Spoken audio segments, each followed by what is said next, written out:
இன்றைய காலை பொழுதிலும் கூட இது வானத்தின் வாசல் ஊழியத்தின் மூலம் உங்களை சந்திப்பதில் கர்த்தருக்குள் மிகுந்த சந்தோஷம் அடைகிறேன். அநேக அற்புதங்களுக்காக தேவனை நோக்கி முறையிட்டு கொண்டிருக்கிறார்கள். என் குடும்பத்தில் ஏதாயிலும் ஒரு அற்புதம் நடந்து விடாதா? நான் எவ்வளவோ பிரயாசப்படுகிறேன், என்னுடைய வாழ்க்கையில் எந்தவித அற்புதத்தையும் நான் காணவில்லையே.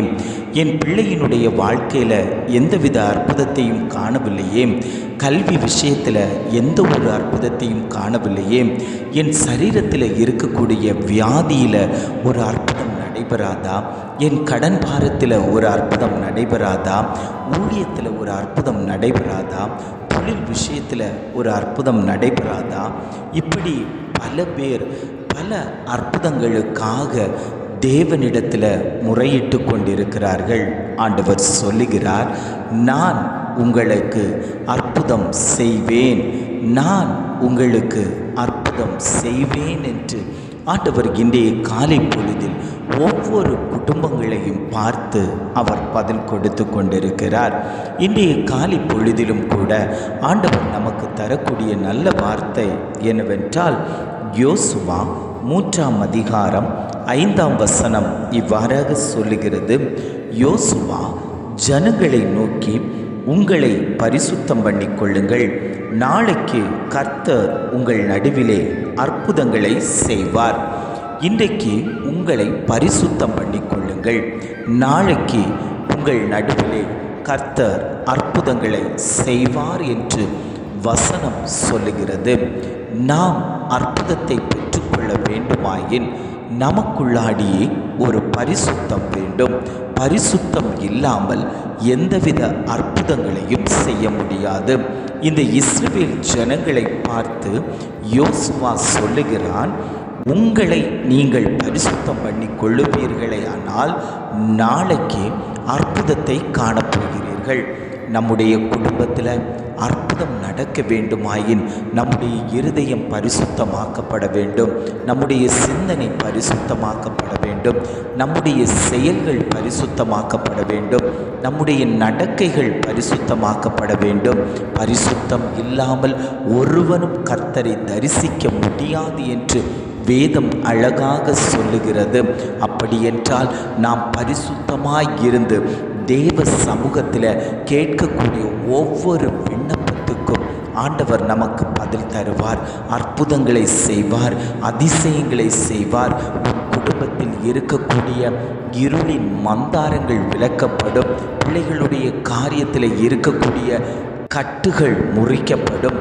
விடுதலை வேண்டுமென்று அநேகர் தேவ சமூகத்தில் விழுந்து கிடக்கிறீர்கள் அல்லவோ? உங்களை பார்த்து தான் ஆண்டவர் சொல்லுகிறார், நான் உங்களுக்கு அற்புதங்களை செய்ய போகிறேன், நான் உங்களுக்கு அற்புதங்களை செய்ய போகிறேன் என்று ஆண்டவர் வாக்கு கொடுத்து கொண்டிருக்கிறார். அற்புதத்துக்காக வாஞ்சித்து நிற்கிறீர்கள் அல்லவோ? 38 வருஷம் வியாதியுள்ள ஒரு மனுஷனை ஆண்டவர் தேடி வந்து, நான் உனக்கு என்ன செய்ய வேண்டும், நீ சொஸ்தமடைய விரும்புகிறாயா என்று கேட்டபோது, ஆண்டவரே, என்னை ஒரு நபர் கூட எனக்கு உதவி செய்ய வரவில்லை, இந்த குளம் கலக்கப்பட்ட போதிலும் கூட என்னை தூக்கி கொண்டு விடுவார் ஒருவரும் இல்லை. ஆனாலும் நான் அதிகமாய் பிரயாசப்பட்டேன், உம்முடைய சமூகத்தில் 38 வருஷமாய் நான் இந்த குளத்தங்கரையிலே இருந்தேன் என்று அவன் ஆண்டவரிடம் தன் இருதயத்தில் இருந்ததையெல்லாம் ஊற்றி கொடுக்க ஆரம்பித்தான். இன்றைக்கு எத்தனை பேர் ஊற்றி கொடுக்க ஆரம்பிக்கிறீர்களோ அத்தனை பேருக்கும் விடுதலைகள் சம்பவிக்கப் போகிறது. அந்த வியாதியஸ்தன் ஊற்றி கொடுக்க ஆரம்பித்த போது அவன் இருதயத்தை தேவன் பார்த்தார். அவன் இருதயத்தில் கசப்பு இல்லை, வைராக்கியம் இல்லை. அவன் என்னை தூக்கி கொண்டு போய் விடவில்லை என்று அவன் மேல் கோபப்படவில்லை. அவன் இருதயத்தை பரிசுத்தமாக்கி கொண்டான். ஆண்டவர் உடனே சொன்னார், நீ எழுந்து உன் படுக்கையை எடுத்துக்கொண்டு நட என்று சொன்னது போல ஆண்டவர் இன்றைக்கு ஒவ்வொரு குடும்பங்களையும் பார்த்து சொல்லுகிறார், நீ எழுந்து உன் படுக்கையை எடுத்துக்கொண்டு நடக்கப் போகிறாய். உன்னை விட்டு பிசாசு வெளியே போகப் போகிறது. உன் கட்டுகள் அறுக்கப்படுகிறது, உன் நுகக்கட்டுகள் முறிக்கப்படுகிறது. நீ எதற்காக ஜெபித்து கொண்டிருக்கிறாயோ அந்த ஜெபம் தேவ சமூகத்தில் கேட்கப்பட்டாயிற்று. உனக்கென்று தூத சேனைகள் இறங்குகிறார்கள், நீ சும்மா இருப்பாய். உனக்காக யுத்தம் பண்ணக்கூடியவர் உன் அருகில் வந்து இருக்கிறார்.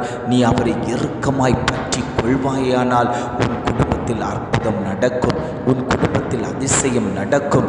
நீ முதலில் வேதம் வாசித்து ஜெபித்து தியானித்து ஆண்டவருடைய சமூகத்தில் அமர்ந்து கொடுப்பாயானால் உனக்குண்டான எல்லா காரியத்தையும் தேவன் பார்த்து கொள்வேன் என்று ஆண்டவர் ஒவ்வொரு குடும்பங்களையும் பார்த்து வாக்குத்தத்தமாய் சொல்லி கொண்டிருக்கிறார். நான் பொய்யுரையாத தேவன், நான் மனிதன் அல்ல. நான் சொன்னதை செய்யும் அளவும் உன்னை விட்டு நான் விலகுவதுமில்லை, உன்னை கைவிடுவதுமில்லை என்று ஆண்டவர் பதில் தந்து கொண்டிருக்கிறார். ஜெபிக்கலாமா? அன்பின் பரலோக பிதாவே, இந்த காலை பொழுதுக்காக நாங்கள் உம்மை துதிக்கிறோம், ஸ்தோத்தரிக்கிறோம். ஆண்டவரே, இந்த காலை பொழுதிலும் கூட ஆண்டவர் எங்களுக்கு நல்ல ஒரு வார்த்தை தந்தீங்க. ஆண்டவரே, உங்களை பரிசுத்தம் பண்ணிக்கொள்ளுங்கள், நாளைக்கு கர்த்தர் உங்கள் நடுவில் அற்புதங்களை செய்வார் என்று நல்ல ஒரு வாக்குத்தத்த வார்த்தை தந்தீங்க. ஆண்டவரே, அந்த வாக்குத்தத்த வார்த்தை எனக்குண்டான வார்த்தை தான். ஆண்டவரே, நான் அதை பிடித்து ஜெபிக்க ஆரம்பிக்கிறேன். ஆவியானவரே, இத்தனை நாட்களும் என் குடும்பத்தில் பரிசுத்தம் இல்லாமல் காணப்பட்டு கொண்டிருக்கிறது. இந்த வார்த்தையை கேட்கும் போதே என் உள்ளம் உடைக்கப்பட்டு நான் பரிசுத்தம் உள்ளவனாய் பரிசுத்தம் உள்ளவளாய் மாற வேண்டும் என்று என் உள்ளம் உடைகிறது. நான் பரிசுத்தமாக்கப்படும்போது என்னுடைய சிறையிருப்பு மாற்றப்படுமே ஆண்டவரே, என்னுடைய கட்டுகள் முறிக்கப்படுமே ஆண்டவரே, என் நுகங்கள் உடைக்கப்படுமே ஆண்டவரே. என் குடும்பத்தில் அற்புதத்தை செய்ய தேவன் வல்லவராய் இருக்கிறீரே, அதற்காக நாங்கள் உமக்கு நன்றி செலுத்துகிறோம் ஆண்டவரே. இதை கேட்டுக்கொண்டிருக்கக்கூடிய ஒவ்வொரு குடும்பங்களையும் தேவன் எடுத்து பயன்படுத்துவீராக. அந்த குடும்பங்களில் இருக்கக்கூடிய பரிசுத்தம் இல்லாமல் காணப்படுகிற அசுத்தங்களை எல்லாம் தேவன் மாற்றி போடுவீராக. அந்தந்த குடும்பங்களை பரிசுத்தப்படுத்துவீராக. அந்தந்த குடும்பங்களுக்கு தேவையான அற்புதங்களையும் அடையாளங்களையும் தேவன் செய்து கொடுக்கும்படியாய் நாங்கள் ஜெபிக்கிறோம் ஆண்டவரே. ஒரு ஜனம் கூட ஆண்டவர் என்னை கைவிட்டார் என்று சொல்லக்கூடாது ஆண்டவரே. எல்லா ஜனங்களையும் தேவன் கொள்ளும்படியாய் நாங்கள் ஜெபிக்கிறோம். அவர்களுடைய காரியம் தேவைகள் எல்லாவற்றையும் தேவன் நிறைவேற்றி கொடுக்கும்படியாய் நாங்கள் ஜெபிக்கிறோம் ஆண்டவரே. எங்களுக்குள்ளாடி முறார்ப்பணம் நடக்கட்டும். எங்களை வழி நடத்துங்க. எங்களை தப்புவித்து எங்களை சத்துருவின் கரத்திலிருந்து விடுவித்து எங்களை சத்துருவின் தொடராதபடிக்கு தேவன் எங்களை வேலியடைத்து கொள்ளும்படியாய் நாங்கள் ஜெபிக்கிறோம். ஒவ்வொரு குடும்பத்தையும் தேவன் வேலியடைக்கும்படியாய் நாங்கள் ஜெபிக்கிறோம்.